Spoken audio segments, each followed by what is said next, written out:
Assalamualaikum warahmatullahi wabarakatuh. Alhamdulillahi rabbil alamin. Assalatu wassalamu ala asrafil anbiya'i wal mursalin Sayyidina wa maulana Muhammadin. Ashhadu an la ilaha illallah wa ashhadu anna Muhammadan abduhu wa rasuluh. La nabiyya ba'da, amma ba'du, wa ibadullah wa ittaqullah. Bersyukur kita kepada Allah dengan mengucapkan alhamdulillahi rabbil alamin atas segala limpahan karunia, rahmah dan hidayahnya, serta dengan izinnya juga kita dapat menjalankan amanahnya, beramal dan beribadah zahir batin dunia dan akhirat. Bersalam kita tidak akan pernah kita lupakan, marilah sama-sama kita sampaikan. Kita panjatkan kepada junjungan kita Nabi Allah, Nabi al-akhir zaman, Rasulullah Muhammad sallallahu alaihi wasallam. Atasnya kalimahnya kita kalamkan dengan membacakan Allahumma sholli ala Sayyidina Muhammad wa ala alihi Sayyidina Muhammad. Alhamdulillah bertemu lagi dengan saya Guru Mursyid Syekh Nur Muhammad Buya Irwan Maulana Al-Khalidi, Pasaman, Sumatera Barat. Tentunya dalam makom majelis zikir Ma'rifatullah dalam tayangan syiar YouTube Buya Pasaman Timur yang selalu berbagi wawasan dan ilmu pengetahuan demi meningkatkan iman dan takwa kita kepada Allah Subhanahu wa ta'ala. Alhamdulillah para jemaah sekalian, pada waktu dan kesempatan yang sangat kita muliakan ini, saya akan mengajak kita bersama-sama untuk melihat dan meninjau kembali tentang bagaimana rahasia cara belajar menuntut ilmu kepada Allah. Gitu. Dan ini adalah suatu kejadian yang sangat sering, bahkan sampai sekarang. Kehilangan rasa, kehilangan makna, kehilangan kodrat, kehilangan kecintaan, dampak dari ketidaktahuan kiat cara belajar menuntut ilmu. Bahkan tidak sedikit yang menyalahkan guru, dan tidak sedikit yang menyalahkan ilmu yang sesatlah, yang tidak jelaslah. Padahal ketinggian itu berlakunya oleh orang yang tidak tinggi, pendek. Kejauhan kepada orang yang tidak dekat, dan kedalaman pada orang yang tidak dangkal. Artinya sesuatu masalah bukan di luar dirimu, tapi ada pada dirimu sendiri. Dalam waktu dan kesempatan ini saya akan berbagi wawasan. Apa kiat belajar ma'rifatullah kepada Allah? Pertama, kiat belajar ma'rifatullah atau belajar mengenal Allah ini, syarat pertamanya adalah dikatakan dengan ilmu yakin. Artinya apa? Yakin kepada guru. Nah, ini yang pertama. Kenapa yakin kepada guru? Lihat dulu guru ini.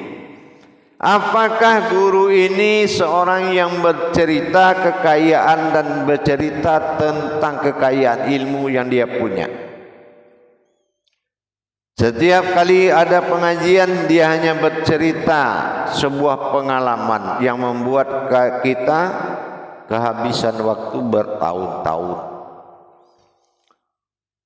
Yang kedua, ilmu yakinnya tadi adalah kebenaran seorang guru. Kebenaran seorang guru yang dimaksud adalah yang hak. Guru yang hak itu adalah hayat pada tubuhnya, hayat pada dirinya. Al-Quran ayat nyata pada tubuh dan batin Quran adalah hayat yang ada pada rohani, dan dia adalah Al-Quran yang hidup. Inilah yang dikatakan kitabullah. Apakah guru kita sudah berpotensi seperti itu? Nah, yang kedua, sebelum kita menjalankan semua amalan, yang pertama kita lihat dulu apakah kita sudah bisa diajar untuk melebur ayat jadi kauli, kauli menjadi munajat, munajat jadi ma'rifat, ma'rifat jadi kauni, sehingga masuklah ayat menjadi kalimatul haq, yaitu kodrat yang hidup. Kalau masih tulisan, tidak mungkin kita bisa menjalankan, karena Allah bukanlah satu wujud yang dicari atau tidak bisa dikaji. Allah adalah sebuah wujud yang nyata, yang mana keinsanan yang mencari sifat nyata. Ini kedudukan imannya harus juga dilihat. Kalau imannya masih nurdin, imannya itu belum mencapai iman Allah, dia tidak akan mampu memutarbalikkan kenyataan kodrat. Apa contohnya? Mustahil bagi akal. Tapi kalau kita sudah ingin merasakan kebenaran Allah, kemustahilan itu bagian dari akal. Nah, yang ketiga, tentu kita lihat lagi, yaitu sebuah makom tadi.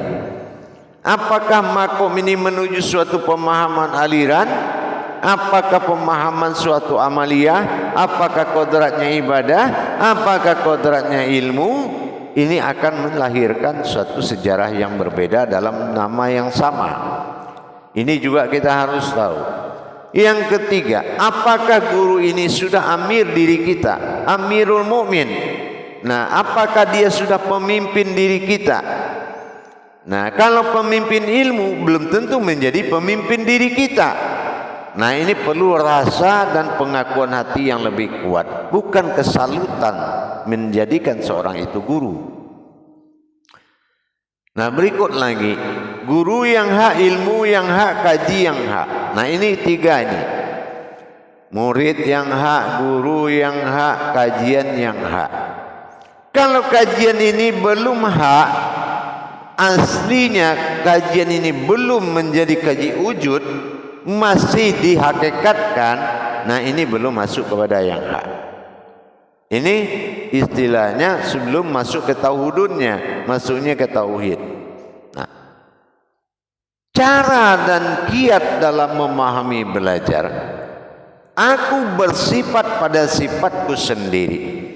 Nah, antara keakuan dan sifat dia tadi, inilah yang akan terjadinya hukum 17.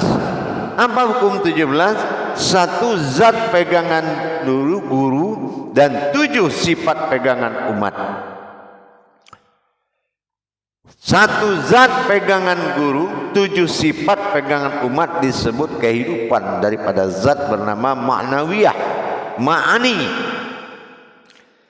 Begitulah akibat dari terjadinya tajalli salam, bersalaman dengan seorang guru. Itu hakikatnya 17. Bukan kita yang bersalaman, tapi tafakurnya sifat itu kepada zatnya Allah. Nah gitu, dia menjunjung tinggi keberadaan zat, yaitu asal dirinya jadi. Jadi guru ini adalah sebuah zat kunal, yaitu asal dirinya sebuah jadi, asal diri zat semua jadi. Nah jadi kita harus benar-benar memahami, ya, benar-benar memahami.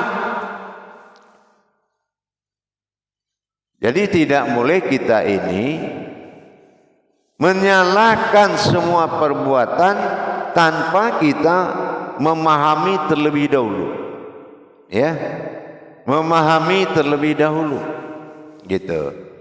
Jadi jangan karena, jadi apa jadinya?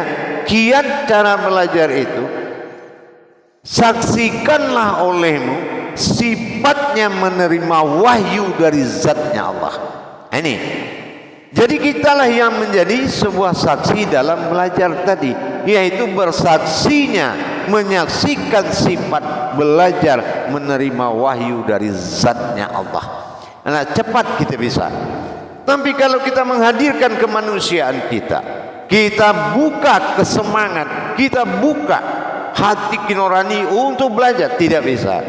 Kodrat adalah penentu dari segalanya, iradat dan ilmu. Kenapa? Ilmu itu ilmu itu adalah asma Allah, yaitu sifat bagi Allah.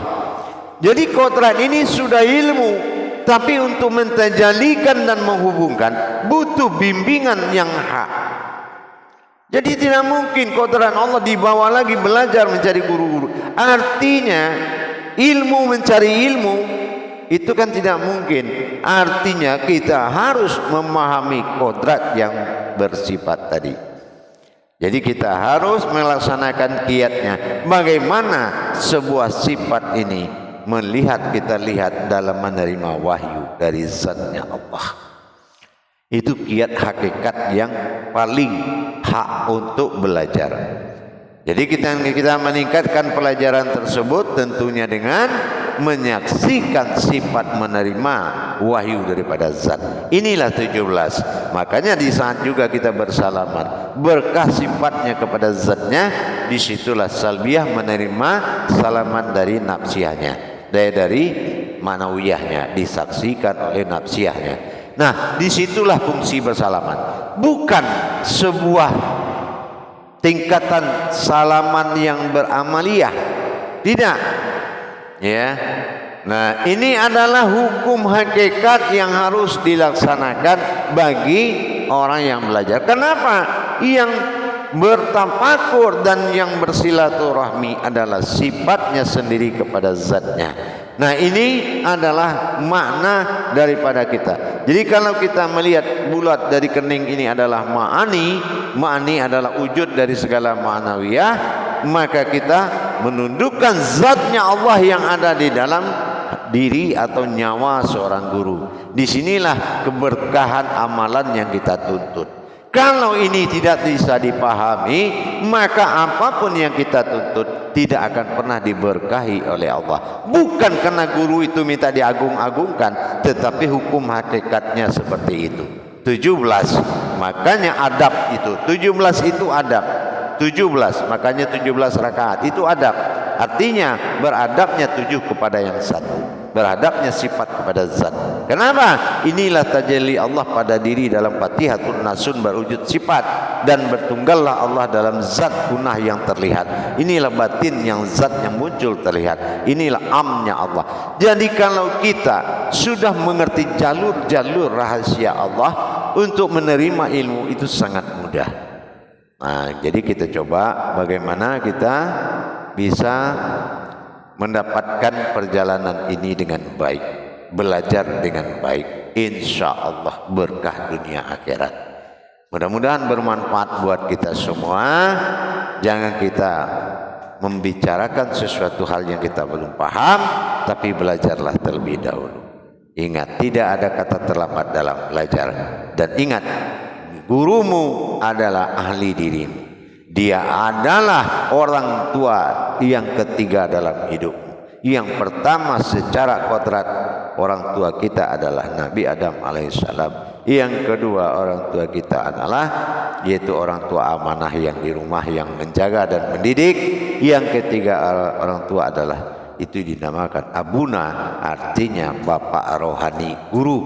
Nah, jadi kalau kita belajar betul-betul yang di depan kita adalah orang yang menyelamatkan orang tua kita, harusnya orang tua kita sendiri yang mengajarkan. Kenapa orang lain? Tapi di jalan Allah tidak ada orang lain, semuanya utusan Allah. Jadi guru adalah orang tuamu yang kedua, orang tua zahir dan batin, orang tua yang mendidik rohani. Itu juga itu yang harus menjadi cambuk, bukan kita mengorek atau menerima ilmu dari seorang guru, tapi adalah didikan dari seorang orang tua.